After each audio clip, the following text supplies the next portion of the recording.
Hi అండి, welcome to study with tricks. ఈరోజు మనం 17th జూలై కరెంట్ అఫైర్స్ ని డిస్కస్ చేయబోతున్నాం. సో డిస్కస్ చేయబోయే ముందు ఒక చిన్న మాట అండి. ఈ video actually daily current affairs అనేది కొంచెం లేట్ గా వస్తుంది. కారణం, నేను 6 months ఆంధ్రప్రదేశ్ స్కీమ్స్ వీడియో పైన వర్క్ చేస్తున్నాను, అందుకని ఇది కొంచెం లేట్ వస్తుంది. ప్రాబబ్లీ బై టుమారో నేను స్కీమ్స్ వీడియోని పోస్ట్ చేశాను. ఆ తర్వాత ఇది టైంకి రావడానికి ట్రై చేస్తాను. ఇది ఎర్లీ మార్నింగ్ 5 o'clock నేను అప్లోడ్ చేయడానికి ట్రై చేస్తానండి. సో నెక్స్ట్ వీక్ నుంచి. So let's start the discussion now. What is the main function of Google's agricultural monitoring and event detection API? Google యొక్క వ్యవసాయ మానిటరింగ్ మరియు ఈవెంట్ డిటెక్షన్ అమేద్ ఏపీఐ యొక్క ప్రధాన పని ఏమిటి? అమేద్ అంటే agricultural monitoring and event detection. So answer ఏంటి? To provide real time field level insights into crop health, growth and events. పంట ఆరోగ్యం, వృద్ధి మరియు వ్యవసాయ సంఘటనలపై రియల్ టైమ్ గా ఫీల్డ్ స్థాయి నుంచి సమాచారం అందించడం. సో ఈ అమేద్ ఏపీఐని ఎవరు డెవలప్ చేశారు అంటే గూగుల్ డెవలప్ చేసిందండి. సో గూగుల్ ప్రారంభించినటువంటి అమేద్ ఏపీఐ, అమేద్ చెప్పుకున్నాం కదా, అమేద్ అంటే agricultural monitoring and event detection API ఒక ఆర్టిఫిషియల్ ఇంటెలిజెన్స్ ఆధారిత ఓపెన్ సోర్స్ సాధనం. ఇది అగ్రికల్చరల్ ల్యాండ్స్కేప్ అండర్స్టాండింగ్ ఏపీఐ ఆధారంగా అభివృద్ధి చేయబడింది.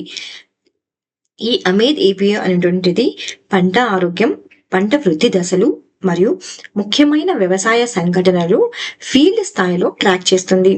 అంతేకాకుండా ఉపగ్రహ చిత్రాలు, శాటిలైట్ ఇమేజెస్ మరియు మెషిన్ లెర్నింగ్ ద్వారా ప్రతి 2 వారాలకు ఒకసారి తాజా సమాచారాన్ని అందిస్తుంది. ఇది రైతులకు మరియు వ్యవసాయ రంగంలోని ఇతర నిర్ణయాలను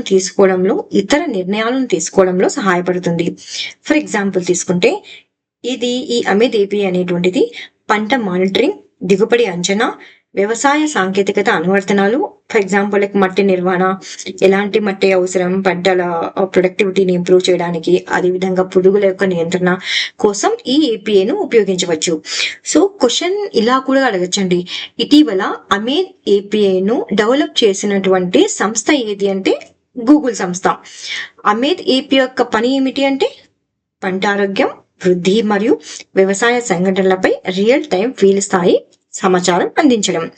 సో ఈ అమేద్ ఏపీఐ అనేటువంటిది దేని ఆధారంగా అభివృద్ధి చేయబడింది అంటే agricultural landscape understanding.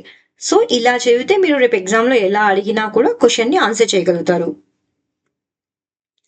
What did scientists recently extract and sequence from 18 to 20 million year old extinct mammal fossils found in Kenya's Lake Turkana Basin?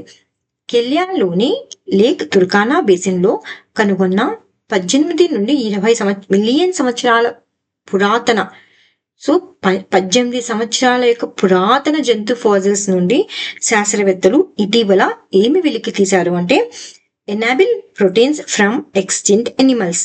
అంతరించిపోయినటువంటి పురాతన జంతువుల నుండి ఎనామిల్ ప్రోటీన్లను వెలికి తీశారు. ఇది ఎక్కడ తీశారు వెలికి అండి? కెన్యాలోని లేక్ తుర్కానా బేసిన్ లో. ఇది ఎన్ని సంవత్సరాల పురాతన కాలం లాంటివి అంటే 18 to 20 years మిలియన్ సంవత్సరాల పురాతన జంతు ఫాజిల్స్ ఇవి. వీటి నుంచి ఎనామిల్ ప్రోటీన్లను వెలికి తీయడం జరిగింది. ఇది పెలియో ప్రోటోమిక్స్ రంగంలో గొప్ప పురోగతిగా చెప్పవచ్చు. ఎనామిల్ అనేటువంటిది శరీరంలో అత్యంత గట్టిగా ఉండేటువంటి పదార్థం కావడంతో ఇది వేడిగా ఉండే ట్రాపికల్ వాతావరణంలో కూడా మిలియన్ల సంవత్సరాల పాటు ప్రోటీన్లను సంరక్షించగలిగింది. ఇది పురాతన జీవుల శాస్త్రాన్ని మరియు పరిణామాన్ని జీవులపై పరిణామాన్ని అర్థం చేసుకోవడంలో ఎంతో సహాయపడుతుంది. సో ఏ బేసిన్ లో వెలికి తీశారు? Kenya lake Turkana basin. దేనిని వెలికి తీశారంటే ఎనామిల్ ప్రోటీన్లను వెలికి తీశారు. Which city was identified as the most polluted city in India during the first half of 2025, according to the Center for Research on Energy and Clean Air. Center for Research on Energy and Clean Air ప్రక్రియ ప్రకారం 2025 మొదటి అర్ధ భాగంలో భారతదేశంలో అత్యధిక కాలుష్యం ఉన్న నగరం ఏది అంటే బైర్నిహాట్ అండి. సో ఇది ఎవరు రిలీజ్ చేశారు నివేదిక అంటే centre for research on energy and clean air. So ఇది ఎక్కడుంది బైర్నిహాట్ అనేటువంటిది అంటే అస్సాం మరియు మేఘాలయ యొక్క సరిహద్దులలో ఉంది ఇది. సో 2025 మొదటి అర్ధ భాగంలో భారతదేశంలోనే అత్యధిక కాలుష్యం ఉన్న నగరంగా గుర్తింపబడింది. సో ఇటీవల మొన్న కరెంట్ అఫైర్స్ లో చదువుకున్నాం కదా, అత్యంత క్లీన్ ఏది నగరంగా అంటే అహ్మదాబాద్ గుజరాత్ వచ్చింది. సో ఇది అత్యంత పొల్యూటెడ్ సిటీ అన్నమాట. ఇది బైర్హాట్ అనేటువంటిది అస్సాం మేఘాలయ సరిహద్దులలో ఉంది. అక్కడ సగటు PM 2.5 స్థాయి ఎంత ఉందంటే 133 ఉందండి. యాక్చువల్ గా జాతీయ భద్రతా పరిమితి ఎంత అంటే 40 కంటే చాలా ఎక్కువగా ఉంది. ఢిల్లీ అనేటువంటిది రెండవ స్థానంలో ఉంది. సో బైర్నిహాట్ కాలుష్యంలో ప్రధానంగా కారణం ఏమిటి అంటే పరిశ్రమ యొక్క ఉద్గారాలు, ట్రాఫిక్ మరియు పట్టణ ప్రణాళిక లోపాల వల్ల ఏర్పడుతుంది. ఏ నివేదిక? Centre for research on energy and clean air. So చాలా ఇంపార్టెంట్ క్వశ్చన్స్ అండి, ఇది అడగడానికి ఛాన్సెస్ ఉన్న క్వశ్చన్ ఇది. So మేఘాలయలోని బైర్నిహాట్. Where was India's first aquatic park launched and what is its primary objective? భారతదేశంలో మొట్టమొదటి ఆక్వాటెక్ పార్క్ ఎక్కడ ప్రారంభించబడింది మరియు దాని ప్రధాన లక్ష్యం ఏమిటి? Sonapur, Assam, to promote sustainable aquaculture and fisheries innovation. ఎక్కడ అంటే ఇది సోనాపూర్ అస్సాంలో. ఎందుకు అంటే సుస్థిర జనవరుల వ్యవసాయం నిర్వహించేందుకు మరియు మత్స్య పరిశ్రమలో ఆవిష్కరణను ఇన్నోవేషన్ ను ప్రోత్సహించడానికి. సో ఇది భారతదేశపు మొట్టమొదటి ఆక్వాటెక్ పార్క్ అండి. ఎక్కడ అంటే గౌహతి సమీపంలోని సోనాపూర్ లోని బాబాగిరిలో అస్సాం ముఖ్యమంత్రి హిమంత్ బిశ్వ శర్మ గారు ప్రారంభించడం జరిగింది. నాబార్డ్ దీనికి ఎవరు హెల్ప్ చేశారు అంటే నాబార్డ్, మత్స్యశాఖ, సిల్కు ఫౌండేషన్ మరియు Japan international cooperation agencies Zika 250 కోట్ల సహాయంతో ఈ పార్క్ ను అభివృద్ధి చేయడం జరిగింది. ఇది బయోప్లాక్స్, ఆక్వాఫోనిక్స్ వంటి ఆధునిక పద్ధతుల ద్వారా మత్స్య వ్యవసాయాన్ని సుస్థిరంగా అభివృద్ధి చేయడానికి లక్ష్యంగా పెట్టుకుంది. అస్సాం ప్రస్తుతం దేశంలో 4వ అతిపెద్ద మత్స్య ఉత్పత్తి రాష్ట్రంగా ఉంది.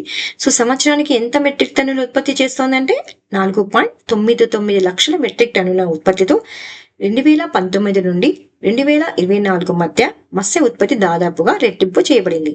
సో ఇండియాస్ ఫస్ట్ ఆక్వాటెక్ పార్క్ ఎక్కడ లాంచ్ అయ్యింది అంటే అస్సాంలో సోనాపూర్ లో.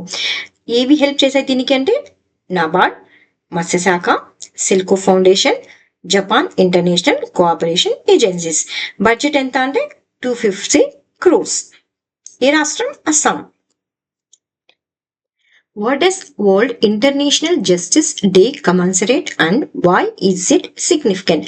World International Justice Day ఏం గుర్తు చేస్తుంది మరియు దాని ప్రాముఖ్యత ఏమిటి అంటే answer is the adoption of the Rome statute establishing the international criminal court. So అంతర్జాతీయ క్రిమినల్ కోర్టును స్థాపించిన రోమ్ స్టాచ్యూను ఆమోదించిన దినాన్ని మనం వరల్డ్ ఇంటర్నేషనల్ జస్టిస్ డేగా జరుపుకుంటాం. ఇప్పుడు ప్రతి సంవత్సరం జూలై 17న జరుపుకునేటువంటి వరల్డ్ ఇంటర్నేషనల్ జస్టిస్ డే ఇప్పుడు ఆమోదించబడింది అంటే 1998లో రోమ్ స్టాచ్యూ ఆమోదించిన దినాన్ని గుర్తు చేస్తుంది. ఫర్ ఎగ్జాంపుల్ రేపు ఎగ్జామ్ లో మీకు ఇలా కూడా అడగచ్చండి, అంతర్జాతీయ క్రిమినల్ కోర్టు దేని ద్వారా అంటే రోమ్ స్టాచ్యూ కదా ఆమోదించింది, దేని ద్వారా స్థాపించబడింది అంటే రోమ్ స్టాచ్యూ ఆమోదించిన దినం ద్వారా దీన్ని స్థాపించడం జరిగింది. ఎప్పుడు అంటే జూలై 17.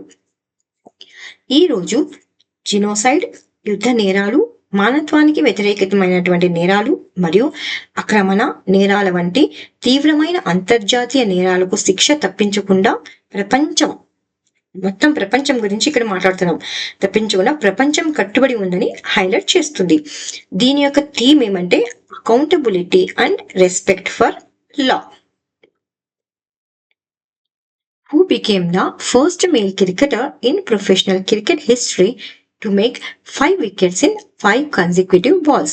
ప్రొఫెషనల్ క్రికెట్ చరిత్రలో వరుసగా 5 బంతుల్లో 5 వికెట్లు తీసిన తొలి పురుష క్రికెటర్ ఎవరు అంటే కర్టిస్ క్యాంఫర్. ఇతను ఒక ఐరిష్ ఆటగాడు. So Irish all rounder Curtis Campher professional cricket చరిత్రలో వరుసగా 5 బంతుల్లో 5 వికెట్లు తీసిన తొలి పురుష క్రికెటర్ గా చరిత్ర సృష్టించారు. ఎక్కడ జరిగింది ఇది అంటే డబ్లిన్ లో జరిగినటువంటి inter professional T20 trophy match లో మున్స్టర్ రెడ్స్ తరపున నార్త్ వెస్ట్ వారియర్ పై ఆడుతూ, సో ఎవరిపై ఆడారంటే నార్త్ వెస్ట్ వారియర్ పై ఆడుతూ వరుసగా 5 బంతుల్లో 5 వికెట్లు తీసిన పురుష క్రికెటర్ గా చరిత్ర సృష్టించారు. ఎవరు? కర్టిస్ చాంపర్. ఏ దేశానికి చెందినవాడంటే ఐరిష్ దేశానికి చెందినవండి. ఇది ఎక్కడ జరిగింది ఈవెంట్ అంటే డబ్లిన్ లో జరిగింది. ఏ మ్యాచ్ అంటే inter professional T20 trophy. Where was the Indian Army's Prachand Shakti military drill conducted and what was its primary focus? Indian army నిర్వహించిన ప్రచండ శక్తి మిలిటరీ డ్రిల్ ఎక్కడ జరిగింది మరియు దాని ప్రధాన లక్ష్యం ఏమిటి? ఎక్కడ జరిగింది అంటే అండి మీరట్ లో ఉత్తరప్రదేశ్ లో జరిగింది. లక్ష్యం ఏమిటి? Integration of advanced technologies in battlefield operations. యుద్ధరంగ కార్యకలాపాలు ఆధునిక సాంకేతికల సమన్వయం చేయడం. సో ఎవరు నిర్వహించారు దీన్ని అంటే ఇండియన్ ఆర్మీ నిర్వహించింది. ఇండియన్ ఆర్మీ నిర్వహించినటువంటి ప్రచండ శక్తి మిలిటరీ డ్రిల్ ను ఉత్తరప్రదేశ్ లోని మీరట్ లో ఖార్గా కాత్ ఫీల్డ్ ట్రైనింగ్ ఏరియాలో నిర్వహించడం జరిగింది. ఇది టెక్ అబార్పస్ సంవత్సరం అంటే ఇయర్ ఆఫ్ టెక్ అబ్సార్ప్షన్ కార్యక్రమంలో భాగంగా నిర్వహించబడింది. ఈ విన్యాసం యుఏఈస్ ఆర్టిఫిషియల్ ఇంటెలిజెన్స్ ఆధారిత వ్యవస్థలు, లోయిటరింగ్ మాన్యూషన్స్ మరియు ఆటోనమస్ ప్లాట్ఫామ్లను ఇన్ఫాంట్రీ యూనిట్స్ తో సమన్వయం చేయడం ద్వారా ఆధునిక యుద్ధ వ్యూహాలను ప్రదర్శించారు. ఇది సాంకేతిక స్వావలంబనను ప్రోత్సహించడంలో కీలకంగా పరిగణించవచ్చు. సో ఇదంతా కాకుండా జస్ట్ ఇలా కూడా అడగచ్చు, ప్రచండ శక్తిని ఎవరు నిర్వహించారంటే ఇండియన్ ఆర్మీ నిర్వహించింది. అలా కాకుండా ఎక్కడ నిర్వహించారు అంటే మీరట్ లో నిర్వహించారు. అలా కాకుండా దాని లక్ష్యం ఏమిటి అంటే మీరట్ యుద్ధ రంగ కార్యకలాపాల్లో ఆధునిక సాంకేతికల సమన్వయం చేయడమే ఈ డ్రిల్ యొక్క ప్రధాన ఉద్దేశం. Where was the second BIMSTEC port conclave held in July 2025 and what was its central theme? Actually ఇది ఆంధ్రప్రదేశ్ కి చెందిందండి. సో కరెంట్ అఫైర్స్ లో ఇంపార్టెంట్ ఇది ఆంధ్రప్రదేశ్ కరెంట్ అఫైర్స్ లో. అంతేకాకుండా ఇది పిఐబి నుండి కూడా తీసుకోవడం జరిగింది. సో ఇంపార్టెంట్ క్వశ్చన్ ఇది. 2025 జూలైలో 2వ బిమ్స్టెక్ పోర్ట్ కాన్క్లేవ్ ను ఎక్కడ నిర్వహించబడింది మరియు దాని ప్రధాన థీమ్ ఏమిటి? Where was the second BIMSTEC Ports Conclave held in July 2025 and what was its central theme? Answer is Visakhapatnam. The Navigating the Future, Blue Economy, Innovation and Sustainable Partnerships. విశాఖపట్నంలో జరిగింది. దీని యొక్క ముఖ్య థీమ్ ఏమిటి అంటే భవిష్యత్తును దిశానిర్దేశం చేయడం, బ్లూ ఎకానమీ, ఆవిష్కరణలు తీసుకురావడం, ఇన్నోవేషన్స్ మరియు సుస్థిర భాగస్వామ్యం తీసుకురావడం. ఈ 2వ బిమ్స్టెక్ పోర్ట్స్ కాంక్లేవ్ 2025 ఎప్పుడు జరిగింది అంటే జూలై 14 మరియు 15 తేదీలలో ఎక్కడ జరిగింది అంటే విశాఖపట్నంలో నిర్వహించబడింది. ఇది భారత పోర్ట్స్, షిప్పింగ్ మరియు వాటర్వేస్ మంత్రిత్వ శాఖ ఆధ్వర్యంలో విశాఖపట్నం పోర్ట్ అథారిటీ ద్వారా ఆతిథ్యం పొందింది. కేంద్ర మంత్రి సర్బానంద్ సోనోవాల్ గారు ఈ కార్యక్రమాన్ని ప్రారంభించారు. ఈ 2 రోజుల కాంక్లేవ్ థీమ్ ఏమిటి అంటే భవిష్యత్తుని దిశానిర్దేశం, బ్లూ ఎకానమీ, ఆవిష్కరణ మరియు సుస్థిర భాగస్వామ్యంగా ఉంది. సో ఏ దేశాల ప్రతినిధులు పాల్గొన్నారు అంటే బంగ్లాదేశ్, భూటాన్, భారత్, మయన్మార్, నేపాల్, శ్రీలంక మరియు థాయిలాండ్ దేశాల ప్రతినిధులు ఇందులో పాల్గొనడం జరిగింది. దేనిపై చర్చ జరిగింది అంటే సముద్ర సహకారం, కస్టమ్స్ సమన్వయం, క్రూయిజ్ టూరిజం, గ్రీన్ షిప్పింగ్ మరియు లాజిస్టిక్స్ వంటి అంశాలపై చర్చ జరిగింది. సో ఎగ్జామ్ లో రేపొద్దున అడిగితే ఇలా కూడా అడగచ్చండి. ఇటీవల విశాఖపట్నంలో ఏ కాంక్లేవ్ జరిగింది అంటే 2వ బిమ్స్టెక్ కాంక్లేవ్ జరిగింది. దాని యొక్క థీమ్ ఏమిటి అంటే navigating the future, blue economy, innovation and sustainable partnership. Which Indian state recorded the highest production of processed potatoes in the 2024-2025 season? 2024-25 సీజన్లో ప్రాసెస్డ్ పొటాటో ఉత్పత్తిలో అత్యధిక స్థానం పొందిన భారత రాష్ట్రం ఏది అంటే గుజరాత్ అండి. సో ఎంత మొత్తంలో అది ఉత్పత్తి చేసింది అంటే 48.59 లక్షల టన్నుల పొటాటో ఉత్పత్తిని నమోదు చేసింది. ఇందులో ఫ్రెంచ్ ఫ్రైస్ మరియు వేఫర్స్ తయారీకి ఉపయోగించే పొటాటో రకాల పంటలు కూడా ఉన్నాయి. ఈ ఘనతతో గుజరాత్ ప్రాసెస్డ్ పొటాటో ఉత్పత్తిలో భారతదేశంలోనే అగ్రస్థానాన్ని పొందింది. ఇది ఎవరిని అధిగమించింది? ఏ రాష్ట్రాలను అంటే ఉత్తరప్రదేశ్ మరియు పంజాబ్. వ్యవసాయ సాంకేతికత మరియు విలువ ఆధారిత సాగుపై రాష్ట్రం పెట్టిన దృష్టిని ఈ విజయానికి దోహదం చేశాయి. What is the annual financial assistance provided under Uttar Pradesh government's new travel allowance scheme for students in remote areas? Uttar Pradesh ప్రభుత్వ కొత్త ప్రయాణ భత్య పథకం కింద దూర ప్రాంతాల్లోని విద్యార్థులకు సంవత్సరానికి ఎంత ఆర్థిక సాయం అందజేస్తారు అంటే 6,000 అండి. సో ఈ పథకం ద్వారా ఉత్తరప్రదేశ్ ప్రభుత్వం దూర ప్రాంతంలోని నివసించే విద్యార్థులకు, ముఖ్యంగా గ్రామీణ, ఆదివాసీ మరియు విద్యాపరంగా వెనుకబడిన ప్రాంతాల్లో పాఠశాలకు వెళ్లేందుకు ఉన్న దూరం మరియు రవాణా సమస్యలను పరిష్కరించేందుకు అర్హత కలిగిన విద్యార్థులకు ఎంత ఆర్థిక సహాయం చేస్తారు?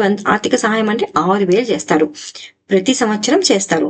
సో ఈ పథకం కింద ఎన్ని కిలోమీటర్లు ఉండాలి? కనీసం అంటే 5 కిలోమీటర్ల దూరంలో ఉన్న ఇంటి నుంచి ప్రభుత్వ మాధ్యమిక పాఠశాల వరకు ప్రయాణించాల్సి ఉంటే ఏ తరగతి వారు అంటే 9 నుండి 12వ తరగతి విద్యార్థుల కోసం ఈ స్కీమ్ రూపొందించబడింది.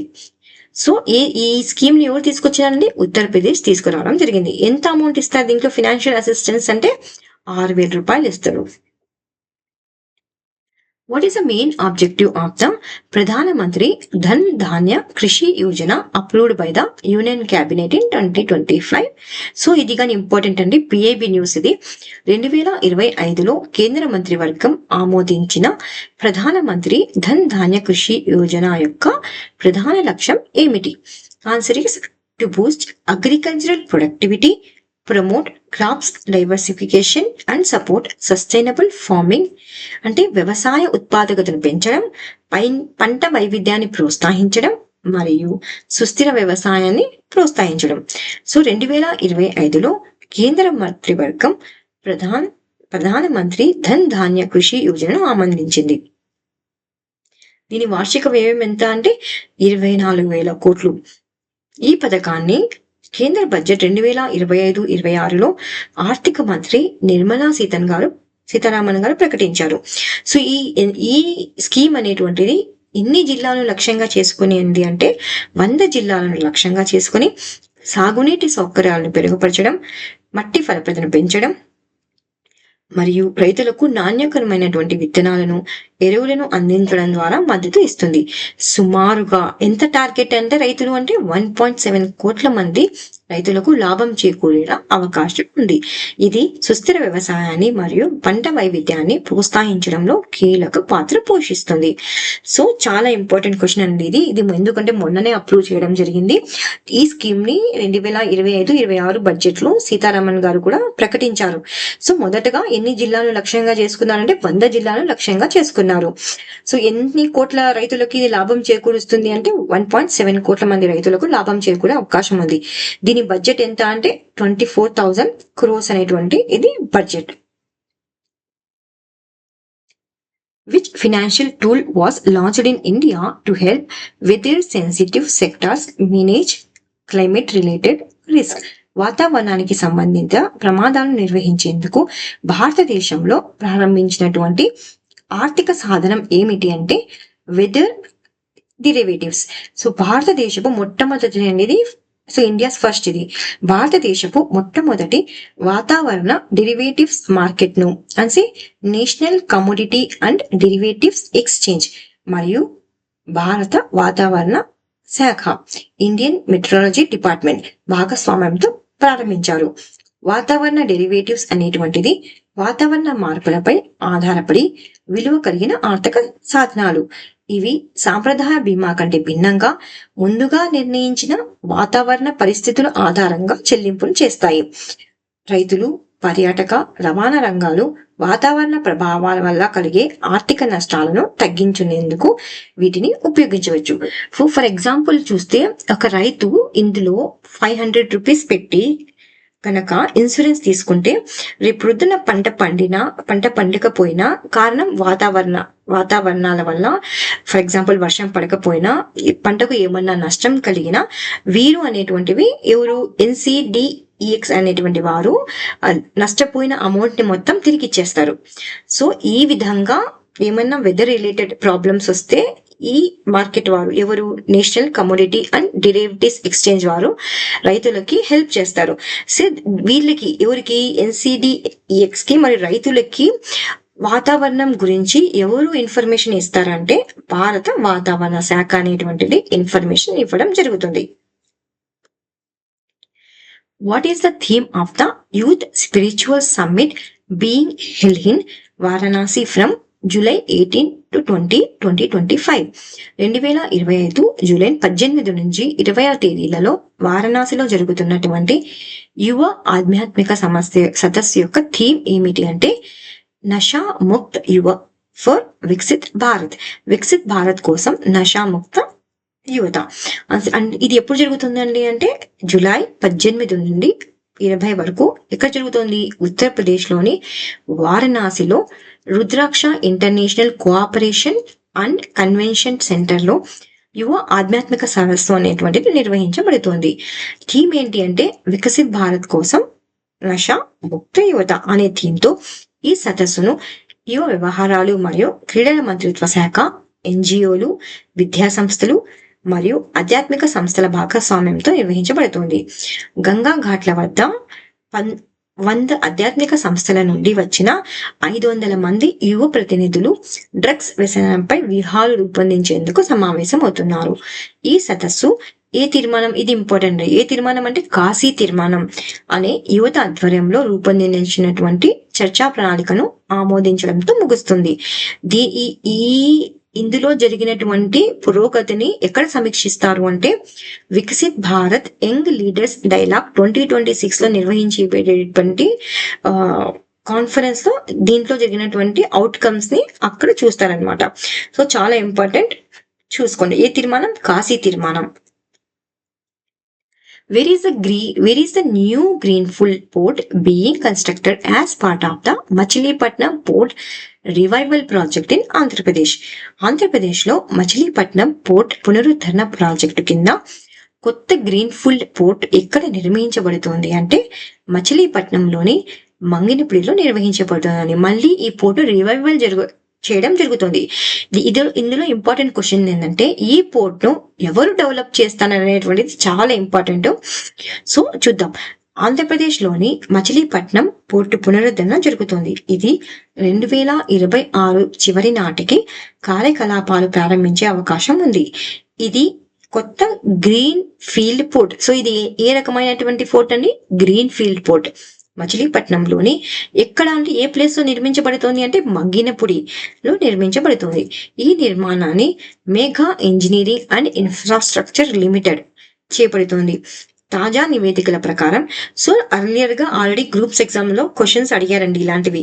సో ఈ గ్రీన్ ఫీల్డ్ ప్రాజెక్ట్స్ అయినా సరే, బ్రౌన్ ఫీల్డ్ ప్రాజెక్ట్స్ అయినా సరే ఎవరు నిర్మించారు అనేటువంటివి చాలా ఇంపార్టెంట్ క్వశ్చన్. ఇక్కడైతే ఎవరు నిర్మించారండి? Megha engineering and infrastructure company అనేటువంటిది నిర్మించింది. ఇక్కడ మచిలీపట్నంలోని మంగినపూడిలో. సో తాజా నివేదికల ప్రకారం నిర్మాణం సుమారుగా 48% పూర్తయింది. ఈ ప్రాజెక్ట్ ఆంధ్రప్రదేశ్ మరియు తెలంగాణ రాష్ట్రాలకు ఆర్థిక వృద్ధి మరియు ఉపాధి అవకాశాలను కల్పించడంలో కీలక పాత్ర పోషించనుంది. What is the primary purpose of AI Appreciation, Artificial Intelligence Appreciation Day celebrated annually on July 16th. ప్రతి సంవత్సరం జూలై 16న జరుపుకునే ఆర్టిఫిషియల్ ఇంటెలిజెన్స్ అభినందన దినోత్సవం యొక్క ప్రధాన ఉద్దేశం ఏమిటి? Answer is to recognize artificial intelligence, societal impact and encourage ethical innovation. ఏ యొక్క సామాజిక ప్రభావాన్ని గుర్తించి నైతిక ఆవిష్కరణను ప్రోత్సహించడం. సో ఈ దినోత్సవం అనేది ప్రతి సంవత్సరం జూలై 16న జరుపుకుంటాం. ఈ ఆర్టిఫిషియల్ ఇంటెలిజెన్స్ ఆరోగ్యం, విద్య, వ్యవసాయం, పాలన మరియు పరిశ్రమల వంటి రంగాల్లో ఏ యొక్క మార్పును తేవగల సామర్థ్యాన్ని గుర్తిస్తుంది. ఇది ఇవాళ వన్ లైనర్ క్వశ్చన్స్ అండి. క్విక్ గా చూసేద్దాం. Rishi Sunak, former Prime Minister of United Kingdom, UK, has been appointed as a senior advisor to Goldman Sachs. So ఇటీవల రిషి సునక్ గారు తిరిగి ఇక్కడ గోల్డ్మన్ సాక్ లో సీనియర్ అడ్వైజర్ గా జాయిన్ అవ్వడం జరిగింది. సో ఇప్పుడు కరెంట్ యూకే ప్రైమ్ మినిస్టర్ ఎవరు అంటే Keir Starmer. The Uttar Pradesh state government set a new record by planting 37.21 crore samplings under its mega plantation campaign Ek Ped Maa Ke Naam 2.0 aimed at promoting environment sustainability. So ఇది ఎవరు? ఉత్తరప్రదేశ్ ప్రభుత్వం records సృష్టించింది. ఎలాగా అంటే 37.21 కోట్ల ఇది మొక్కలు నాటిందండి. ఇది మెగా ఏమంటారు మొక్కల కార్యక్రమం చేసింది. ఆ కార్యక్రమం పేరే ఏక్ పేడ్ మాకే నామ్ 2.0. ఏమిటి అంటే దీన్ని ప్రమోట్ చేయడం. ఇది ఎన్విరాన్మెంటల్ సస్టైనబుల్ ని ప్రమోట్ చేయడమే దీని యొక్క ముఖ్య లక్ష్యం. ఎగ్జామ్ లో ఎలా అడగచ్చు అంటే ఏక్ పేడ్ మాకే నామ్ క్యాంపెయిన్ ని ఏ రాష్ట్రం ప్రారంభించింది అంటే ఉత్తరప్రదేశ్ ప్రారంభించడం జరిగింది. Sigandur Bridge, inaugurated in Shimoga district of Karnataka, has become India's second longest cable stayed bridge. So ఇటీవల కర్ణాటకలోని షిమోగా డిస్ట్రిక్ట్ లో షిగందూర్ బ్రిడ్జ్ అనేటువంటిది ప్రారంభించడం జరిగింది. ఇది భారతదేశం యొక్క రెండవ లాంగెస్ట్ కేబుల్ స్టేడ్ బ్రిడ్జ్. అది ఇండియాలో first longest cable stayed bridge అంటే ఏది? సుదర్శన్ సేతు. సుదర్శన్ సేతు దేన్ని కనెక్ట్ చేస్తుంది అంటే Beit Dwarka Island to Gulf of Kutch and Okha. Tesla has launched its first experience center and showroom in Mumbai's Bandra Kurla complex. Tesla తన మొదట experience centre ను ఎక్కడ launch చేయబోతుంది? ఇది ఒక షోరూమ్. ఎక్కడ లాంచ్ చేయబోతుంది అంటే ముంబైలోని బంద్రా కుర్లక్స్ కాంప్లెక్స్ లో లాంచ్ చేయడం జరుగుతుంది. ఏది? Tesla. Hemant Rupani has been announced as the new CEO of Hindustan Coca-Cola Beverages Limited. So Hindustan కోకోకోలాకి న్యూ CEO గా ఎవరు అపాయింట్ అవ్వడం జరుగుతోంది అంటే హేమంత్ రూపాని గారు. The 75th ప్రధాన మంత్రి దివ్యశ కేంద్ర is inaugurated at Government Medical College, Badam, Uttar Pradesh and launched by Ministry of Social Justice and Empowerment. And it provides integrated services like assessment, counseling, distribution and aftercare for Divyanganas, person with disabilities and senior citizens. ఇటీవల ఏ కేంద్రాలను inaugurate చేశారంటే ప్రధాన మంత్రి దివ్యాశ కేంద్రాలను inaugurate చేయడం జరిగింది. ఎక్కడ? Government college లో. ఎక్కడ అది గవర్నమెంట్ కాలేజ్ ఉంది అంటే బడౌన్, ఉత్తరప్రదేశ్ లో ఉంది. ఏ మినిస్ట్రీ దీన్ని లాంచ్ చేసింది అంటే social justice and empowerment ministry చేసింది. దీనిలో ఏమిటి అంటే వికలాంగులు మరియు సీనియర్ సిటిజన్స్ కొరకు కౌన్సిలింగ్ కానీ, డిస్ట్రిబ్యూషన్ ఆఫ్ కేర్ కానీ, అసెస్మెంట్ కానీ అలాంటివంటి సర్వీసెస్ ను ఇవ్వడం జరుగుతుంది. Ungaludan Stalin initiative launched in Tamil Nadu. So Ungaludan Stalin initiative ఎక్కడ లాంచ్ చేయడం పడింది అంటే తమిళనాడులో లాంచ్ చేయబడింది. ఈ ఇనిషియేటివ్ యొక్క ముఖ్య లక్ష్యం ఏమిటి అంటే తమిళనాడు గవర్నమెంట్ అందిస్తున్నటువంటి సర్వీసెస్, గవర్నమెంట్ సర్వీసెస్ ఉంటాయి కదా, పింఛన్స్ కానీ, పీడిఎస్ కానీ అలాంటి సర్వీసెస్ ని ప్రజలకు తెలిపడమే ఈ ఉంగాలుదాన్ స్టాలిన్ యొక్క ఇనిషియేటివ్ యొక్క ముఖ్య లక్ష్యం. 2025 Summer FISU World University Games going to held in Rhein-Ruhr, Germany. So 2025 summer ఫిజు world unity games ఎక్కడ జరుగుతున్నాయి అంటే రైన్ రూర్ జర్మనీలో జరగబోతున్నాయి. ఎప్పటి నుంచి ఎప్పటి వరకు? 16 జూలై నుంచి 27 జూలై వరకు జరగబోతున్నాయి. ఇది ఎన్నో ఎడిషన్ అంటే 32nd edition. Indian women's hockey player Deepika has won the Polygrass Magic Skill Award for the goal scored against the Netherlands in February 2025.